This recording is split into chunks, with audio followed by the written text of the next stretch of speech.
আসসালামু আলাইকুম বন্ধুরা, আশা করি আপনারা সকলেই ভালো আছেন। আজকের এই ভিডিওতে আমরা সুলতান মুরাদের রাজত্বকালে একজন বেনামাজি মদ্যপায়ী ব্যক্তির বিস্ময়কর ওফাতের ঘটনা বলতে চলেছি, যা শুনে আপনার মন ছুঁয়ে যাবে ইনশাআল্লাহ।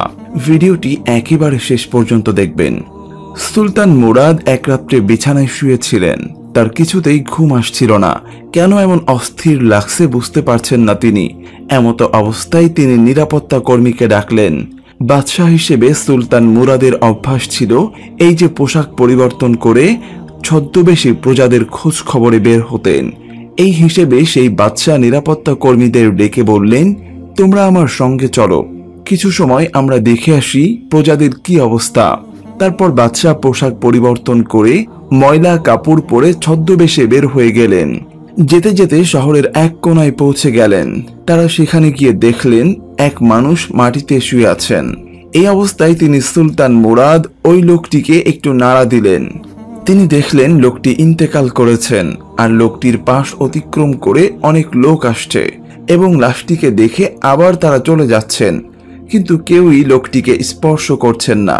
সুলতান মুরাদ মানুষদের ডেকে বললেন, ভাই, আপনারা একটু এদিকে আসবেন। সমস্ত মানুষ একত্রিত হলো, কিন্তু তারা সুলতানকে চিনতে পারল না। সুলতান তখন জিজ্ঞেস করলেন, কি ব্যাপার ভাই, আপনারা লোকটিকে এভাবে পড়ে আছে দেখছেন, তারপরেও লোকটিকে কেউ দেখে আপনারা নিয়ে যাচ্ছেন না কেন? চলুন তাকে উঠিয়ে তার ঘরে পৌঁছে দিই। তখন সেই লোকগুলো বলল, এই লোক বড়ই গুনাহগার মানুষ। তখন সুলতান মুরাদ বললেন, ভাই, গুনাহগার হলেও সে কি আল্লাহর বান্দা নয়? সে কি আমার নবীর উম্মত নয়? চলো তাকে উঠিয়ে তার ঘরে পৌঁছে দিয়ে আসি। মানুষেরা তখন সুলতানের কথায় প্রভাবিত হলেন, আর সেই মরদেহটি উঠিয়ে ওয়ারিসের কাছে পৌঁছে দিলেন। যখন ঘরে পৌঁছালেন তখন তার স্ত্রী তাকে দেখে অঝোর নয়নে কাঁদতে লাগলো। তারপর লোকেরা চলে গেল। সুলতান মুরাদ এবং নিরাপত্তা কর্মীরা দাঁড়িয়ে মহিলাটির কান্না দেখতে লাগলেন। মহিলাটি তখন কাঁদতে কাঁদতে সেই মরদেহটিকে উদ্দেশ্য করে বলছেন, আল্লাহর শপথ, নিঃসন্দেহে তুমি আল্লাহর ওলি এবং নেক বান্দা। এই কথা শুনে সুলতান মুরাদ আশ্চর্য হয়ে গেলেন এবং মহিলাটিকে বললেন, কিভাবে সম্ভব?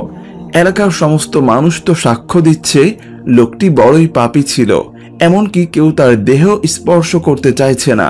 তখন ওই লোকটির স্ত্রী বলল, আমি ওই সকল মানুষের সাথে একমত, কিন্তু বাস্তবতা হলো ভিন্ন। প্রকৃত বিষয় হলো আমার স্বামী প্রতিদিন রাতে মদের দোকানে যেত। পকেটে যত টাকায় থাকতো সেই সব টাকা দিয়ে মদ কিনে নিয়ে আসতো এবং ঘরে এসে ড্রেনের মধ্যে ফেলে দিত এবং নষ্ট করে দিত, আর বলতো, দেখো, কিছু মুসলমানের গুনাহের বোঝা কিছুটা তো আমি কমাতে পেরেছি। এইভাবে তিনি প্রতিদিন রাতে সরাইখানা গিয়ে একটি করে মেয়ে নিয়ে আসতেন আর তাদের এক রাতের উপার্জন দিয়ে দিতেন, আর ওই কক্ষের দরজা বন্ধ করে দিয়ে বলতেন, কেউ যেন তোমার কাছে না আসে।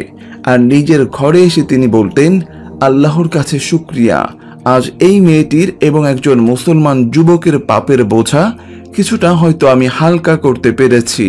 আর মানুষ তাকে এসব জায়গায় আসতে এবং যেতে দেখে আমার স্বামীকে বড়ই পাপী বান্দা মনে করত।